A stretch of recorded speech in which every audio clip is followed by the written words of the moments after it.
Really pleased in this segment of the programme to be bringing you a conversation between Lydia McGrew and Jonathan McLatchie. We're talking about whether evangelical Christians are no longer defending the historical reliability of the Gospels. In her new book, The Mirror and the Mask, Lydia McGrew makes the case that the Gospel reporters are highly reliable and are reporting in good faith what they believe happened, not changing the facts. But she says the contrasting view gaining popularity among some evangelicals is that the Gospel authors considered themselves licensed by the standards of their time to alter facts at times. She particularly criticises scholars such as Mike Licona, whose book Why Are There Differences in the Gospels compares the genre of the Gospels to Plutarch's historical writings, which took licences at various points with the way material was arranged, organised and even invented.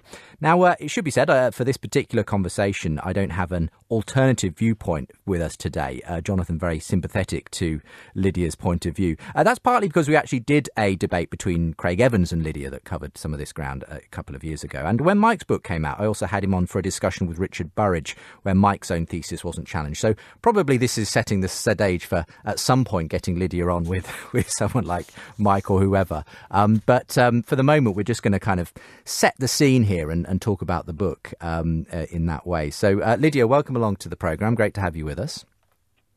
It's great to be here, Justin. Thank you.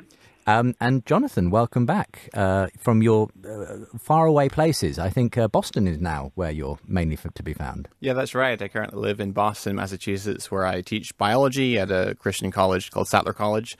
I teach biology to first years and second years there. Fantastic. I'm looking forward to having you on for a full edition of the programme discussing the resurrection soon.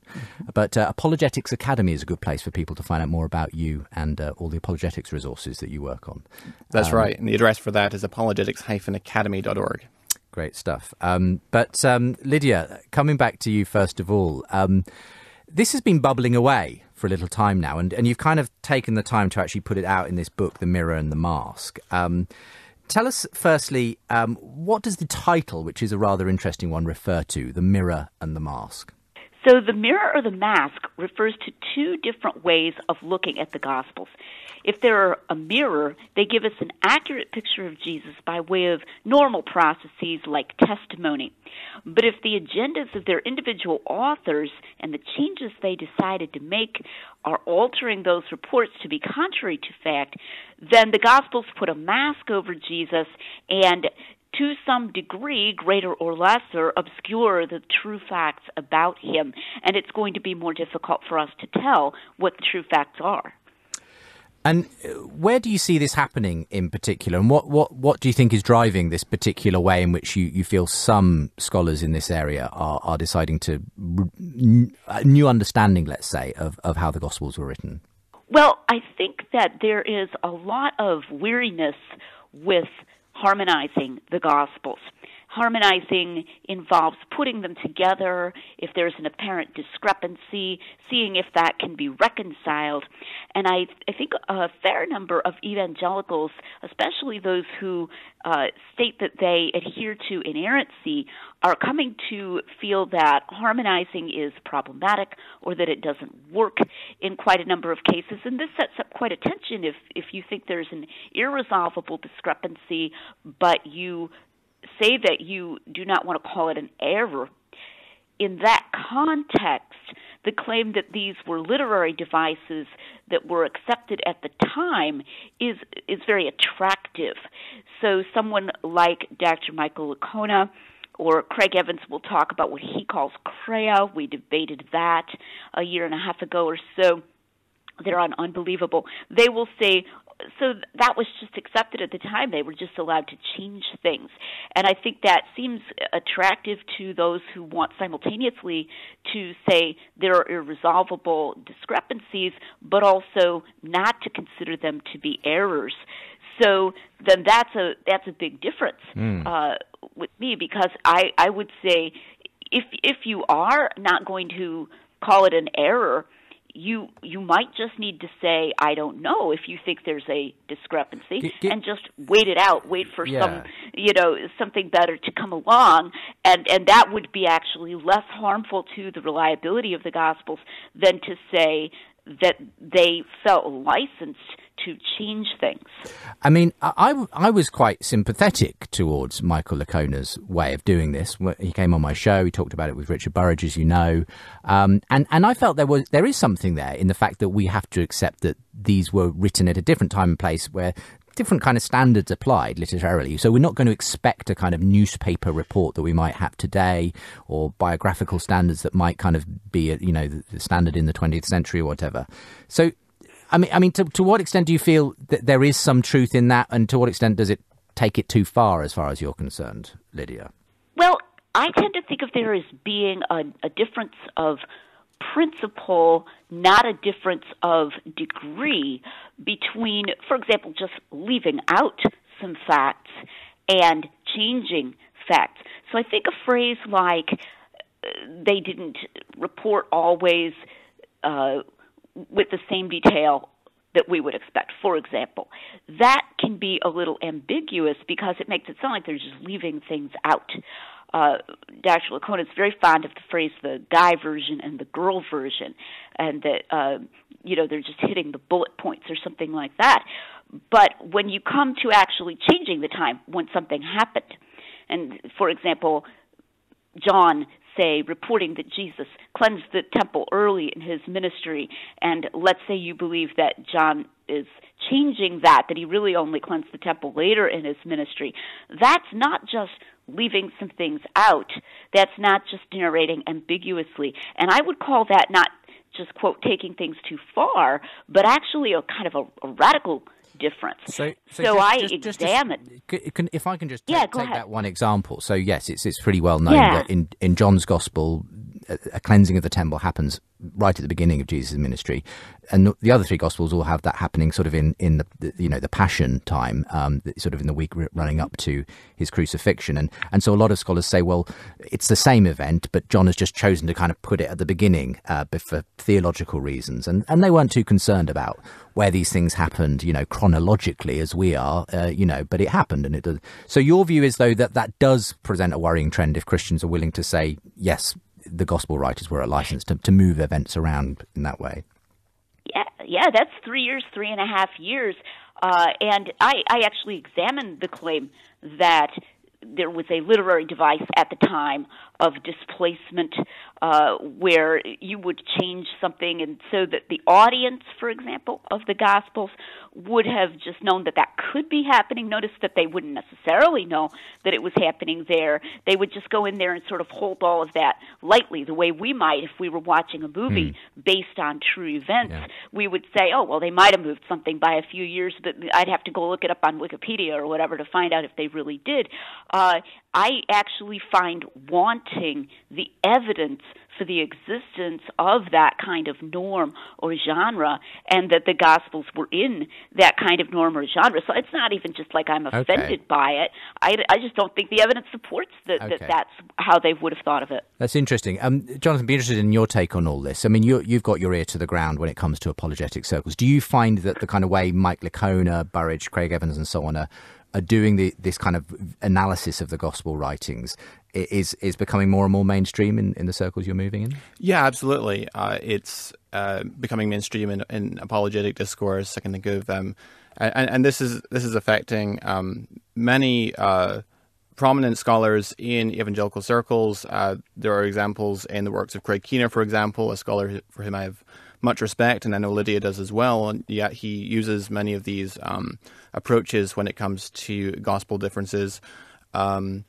There's others. William Lane Craig has examples of this sort of phenomena as well. Just to clarify something in regards to what you were discussing with Lydia a moment ago, in relation to moving events around, such as the cleansing of the temple. Was it at the end of Jesus' ministry, per the synoptics, or was it at the beginning of Jesus' ministry, as per John? I would make a distinction, which, of course, Lydia makes in her book as well, between achronological narration and dyschronological narration. So there are examples in the Gospels where events are not narrated in chronological sequence, and they are narrated, you might say, achronologically. But when it comes to something like the cleansing of the temple in John chapter 2, John actually represents it as happening early in Jesus' ministry. And so that's the fundamental difference. He actually represents it at the time of year. It was during the Passover, And the Jews say it's taken us 46 years to build this temple, which corresponds to approximately 28 CE, so it's the beginning of Jesus' ministry. So how do you resolve it then? Is the answer for you, Jonathan, that there were two cleansings of the temple? That's correct. I would take the view that there were two cleansings of the temple, and I think that we can ground the cleansing of the temple historically as being anchored in the beginning of Jesus' ministry. For instance, when did Herod the Great commence construction of the temple? Well, that was in the 18th year of his reign, which falls around 19 BC. Well, if you take 46 years on from there, you land in you land in 28 AD. Luke's Gospel in chapter 3 gives the date for the beginning of Jesus' ministry as the 15th year of the reign of Tiberius. Tiberius was taken as co-emperor with Augustus around 12 AD. And so the 14th year from then would land in around the fall of 27 AD. And the cleansing of the temple, according to John's Gospel, is happening the following Passover, which also lands you in 28 AD. So you have two independent means of corroborating the date of that event. Now, when it comes to the way you understand the Bible, Jonathan, you are an inerrantist, I think it's fair to say. So it depends what you mean by that term. Of course, we'd have to flesh out. I mean, I think that Lydia's view of Scripture, even as a non-inerrantist, is actually higher than someone like Michael Licona, who would claim the label of inerrancy and yet claim that he would define inerrancy such that it allows for the gospel authors to feel at liberty to change events deliberately and so forth. I mean, what's your view on this? Because I think the inerrancy thing does play in here, Lydia. I think the reason some people have got very concerned with, for instance, Mike Licona's work, not least Norm Geisler before he passed away, of course, who was very, very critical of some of the way Mike understood things, was because they were concerned it was somehow undermining a doctrine of inerrancy. Now, as I understand it, you don't actually hold to that doctrine yourself, Lydia. So in a way, it doesn't sound like... I do not. So it doesn't sound like that's your concern particularly. Yeah, so it plays in both ways. And as I said earlier, I think some people, because they're inerrantists, want to, or they want the label, they want to adopt the literary device view, because then they can kind of have their cake and eat it too. They can be inerrantists and yet not harmonize in places where they feel uncomfortable about harmonizing or something like that. So I think that there are some places, even in the Gospels, where the best explanation available is probably that the author made a small good faith error. I would be willing to be convinced otherwise, but I consider that a pretty simple explanation, especially compared to these literary device views. It's what we would unhesitatingly go for in a similar real-life case, if I may put it that way, real-life or contemporary case, before we would think that the author was inventing what happened or that he had a deep theological purpose, that was a literary device. We also know that good faith, truthful, knowledgeable witnesses can make small errors while still being highly reliable. We have kind of an inductive notion of that. It's a well-known type of thing. We have much less idea what to expect if a person thinks he's licensed to invent invisible changes or falsehoods. So that's why I find that old-style inerrantists really appreciate both my honesty and my refusal to change the meaning, because that really is a change of the meaning of the term inerrancy. So you mentioned Norm Geisler. I can say this, that I have a witness who can confirm this. A good friend of his, Christopher Hahn, was reading some portions of my book to him on his deathbed. He didn't get very far with it, but telling him about it. And Dr. Geisler was going to endorse the mirror or the mask, despite knowing that I was not an inerrantist. It was made very clear to him, but he passed away before he could do that. So that was kind of interesting. Yeah. I mean, let's talk about Plutarch, because, as I say, I have been very sympathetic to Mike's arguments in that book that came out a couple of years ago, Why Are the Differences in the Gospels. And he does very much take Plutarch, another historian of that era, and show the various ways, the various literary devices that were common at the time that Plutarch employed, sort of telescoping, spotlighting, moving things around chronologically, and various other things, and saying, and here are parallels in various of the Gospels where this happened. And so we shouldn't be upset or surprised that the gospel writers wrote in the same genre as other historical writers. It's still perfectly historical, but they just had more liberty to do things that we might not do today with our biographical writing. So first of all, is that what's going on? What are these literary devices? Do you think there is this overlap? And it sounds like you're saying you don't find as much evidence for that as Mike obviously thinks there is. Right. Well, I disagree with him at multiple levels. So I am unconvinced that the fact-changing devices are even in Plutarch either. And that's part of why my book is rather long. If you get it, it's kind of a big book because I actually go back to Plutarch. Now, even if they were, it wouldn't follow that the gospel authors are following them. And in the genre of biography, you could have people who were very, very conscientious, so that it doesn't follow that they would feel that they could use these. But we have to distinguish Plutarch's making mistakes, or even if Plutarch lied or were propagandistic, that's not even a literary device. We have liars today and propagandists today. Now, I don't have any place in mind where I think Plutarch lied, actually. What I tend to do when I go back is I find that the theorists, such as Dr. Licona, are jumping to the conclusion that Plutarch is engaging in this. I call their method discrepancy hunting, that they find what appears to them to be a discrepancy between two of Plutarch's lives, and then they say, he's using a literary device where there are much simpler explanations. I can give examples of that. I give many in the book. In the interest of time, maybe I won't give one right here, but it's fascinating how you can just harmonize Plutarch with very ordinary, real-world kinds of things. I should also mention that spotlighting is not changing facts. It's something that old harmonizers used all the time, which is just focusing on one person in the story rather than someone else. So that's not even factual change. That's not even different from what we would do today, and it's not the thing I have a problem with. Yeah. So I actually don't find these literary devices in Plutarch either. And that's a very interesting thing to say. Plus, I think that the gospel authors had special reasons for being extra careful and conscientious because they were writing about Jesus, who was the Savior of the world, and that God came in history. So history and accuracy in history would have been especially important to them. I mean, very often, obviously, a lot of the issues come about, because of the resurrection stories and some of the differences that it involved there. And there is either the kind of harmonization approach and saying, well, this person arrived here and that person arrived there, and perhaps we're spotlighting here. And actually, there are no direct contradictions in all of this. It can all be true at the same time. And others who maybe take a different approach where they're saying, actually, there are essentially contradictions, but we can understand that because of literary devices and so on. Now, interestingly, the last time I had you on for a resurrection debate, I think, Jonathan, you were debating, was it Robert Alter? Michael Alter. Michael Alter, yes. Yeah. I'm getting my alters confused. And I think at the time you would have said that you adopted what, again, popularized to some extent by Mike Licona, the minimal facts hypothesis for the resurrection. Habermas, Licona and others, have really come up with this. And I've used it myself on many an occasion to say, hey, even if you're highly skeptical of the Gospels and their historicity, here are some central facts that the vast majority of historians agree, whether they be Christian or not. Things like, the empty tomb, the appearance of Jesus to the disciples, conversions, the death of Jesus on the cross. Just with those facts alone, historically speaking, you can make a case for the resurrection.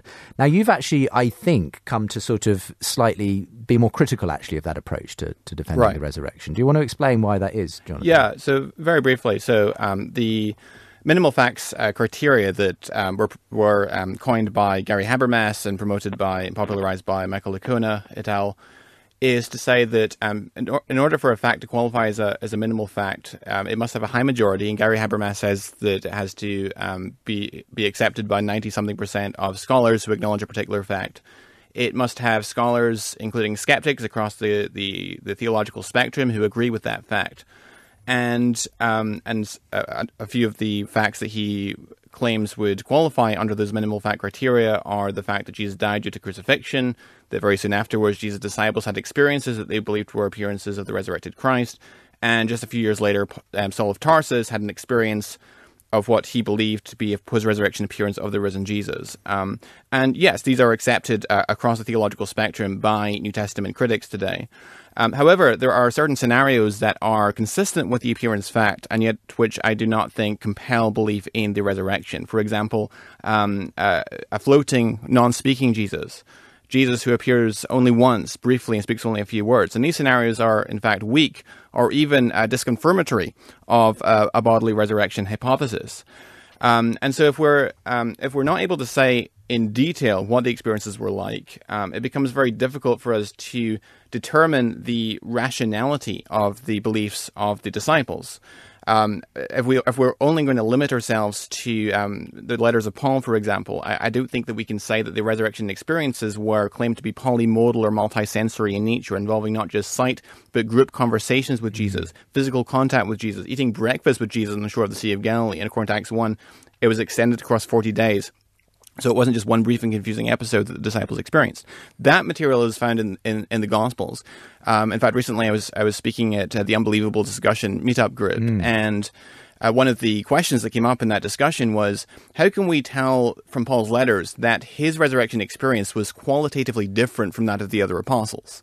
Because according to Acts 9, and Paul hints at this himself, his resurrection experience was qualitatively different. He saw a bright light shining at him, and he didn't seem to experience the bodily presence of Jesus in front of him in the same sense that the other apostles did. My response to that is to point to the author Luke, who wrote Luke Acts. And Luke, I think we can show overwhelming evidence, was a traveling companion of the Apostle Paul. And I think you can make a strong case that he represents Pauline thought. And so since Luke clearly believed that the resurrection experiences of the other apostles was qualitatively different from that of Paul, I think we can infer justifiably that likewise that was Paul's view as well. So, I mean, if you put a label on it now, I mean, is it a maximal view of the resurrection as a hypothesis? We call this the maximal data approach. And basically the distinction of the maximal data approach is that we assert up front that the gospel resurrection accounts represent what the disciples actually claimed happened to them. I would argue that we can actually ground the Gospels and Acts in substantially reliable eyewitness testimony, of credible eyewitnesses. And in that sense, we're not, in a sense... I suppose that means you're not at the mercy of scholarly change and consensus changing over time, you know, because I think that was the attractive thing to some extent about what Gary Habermas did. He said, even if I, you know, take the most liberal scholars and the conservatives and put them all down, here are the things that they all actually agree on. But you feel that actually we should just treat the Gospels as what they claim to be eyewitness sources. Right. I would argue that you cannot divorce the case for the resurrection from the reliability of the Gospels and Acts. You cannot do it solely with the letters of Paul. Okay. Lydia, what are your thoughts on this? Because I've seen you also weighing in on this, that you feel that we're missing a trick if we simply go with what has become very popular, a sort of apologetic strategy of the minimal facts around the resurrection. Right. I did a webinar on Jonathan's Apologetics Academy called Minimal Facts versus Maximal Data, where I made some of the points that Jonathan has just been making. The interesting thing to me is that when a person begins with minimal facts, they're going to have to move beyond it pretty swiftly, in pretty short order. I think we saw this in a symposium that was in the journal Philosophy of Christi some years ago between some evangelical scholars and Dale Allison. I'm not quite sure what to call Dale Allison, an evangelical fellow traveler or something, who questions the bodily resurrection. And Allison was questioning that. He kind of likes this idea of grief hallucinations and so forth. And Gary Habermas was quite rightly in that symposium talking about some of the facts Jonathan just alluded to. Skeptics saw Jesus. Jesus was tangible. They saw him inside and outside. He ate with them, these things. And Allison, in his response to Habermas, said, well, but to do that, to say that, you would have to use the gospel accounts of the resurrection. And how is Gary going to argue, how is Habermas going to argue that these were reliable? This is widely thought that they were embellished and so forth.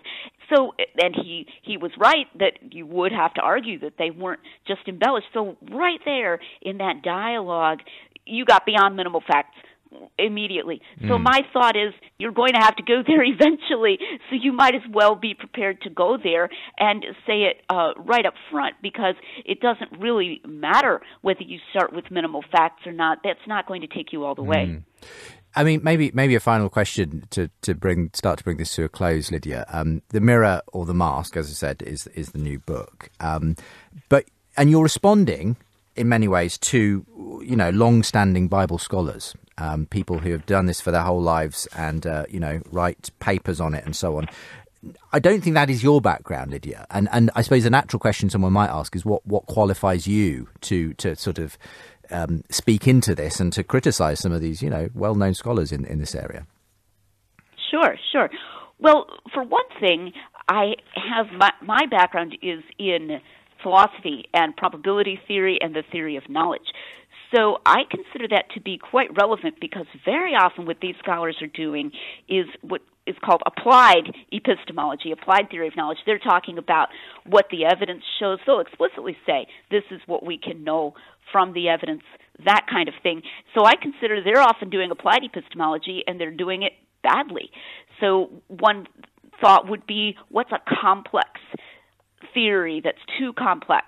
How does theory simplicity or ad hocness play into this? These are areas of my direct professional research where I've published, and I can see that, I think, somewhat more clearly than these scholars at times, not only because of my professional background, but because I don't have that guild loyalty and mentality that's locking me into certain rigid theories. I can come from an outsider perspective and give a fresh perspective. The other thing is that in a lot of these areas like Plutarch that we were talking about, it's a matter of hard legwork more than of esoteric information. And so if you're willing to put in that legwork, which I think my book testifies and speaks for itself that I have done, you can actually critique these just by going and reading it and saying, well, that's not necessarily a contradiction, or that's not implausible that both of these things happened, and so forth. You don't need some kind of highly, highly specialized information that I'm simply lacking. And I would encourage readers to see that when they read the book. So I think that's an interesting thing, that you can't just go with credentials and pick a credentialed scholar and follow him. I would also point out credentialed scholars disagree among themselves. Craig Blomberg is going to harmonize a lot more than Michael Licona. So is Peter Williams, who endorsed The Mirror or the Mask, and you've had him on your show recently. So if someone is going to go with credentialed scholars, what are they going to do? Flip a coin to decide which one to agree with or follow? So that's where I encourage people to delve into this for themselves and not to be put off by the credentialist concern. Well, it's been really great having you both on the show today. I am acutely aware, of course, that we've mentioned a number of individuals who we should give a right of reply to. So I'd hope we're all open to having a discussion with a Mike Licona or, again, a Craig Evans or whoever in the room to talk about these differences. But I wanted to do this today with yourself and Jonathan, Lydia, because I did give the opportunity for Mike and Richard Burridge in that show a couple of years ago to kind of speak from the same standpoint, really, on their view of how to do that, to understand these differences in the Gospels. So it's been really interesting to have you on. I hope to have you on again in the not too distant future. But for the moment, The Mirror or the Mask. It's available wherever you get your books from online. And if you want to find out more about Lydia, LydiaMcGrew.com will bring you somewhere where you can get links to her blogs and such forth. So thank you very much for being a guest on the show today, Lydia. Thank you for having me, Justin. It's been great. And Jonathan, looking forward to having you back again in the not too distant future. We're going to be debating the resurrection. Maybe you can pull out your maximal data for that one. Absolutely. Thanks so much, Justin.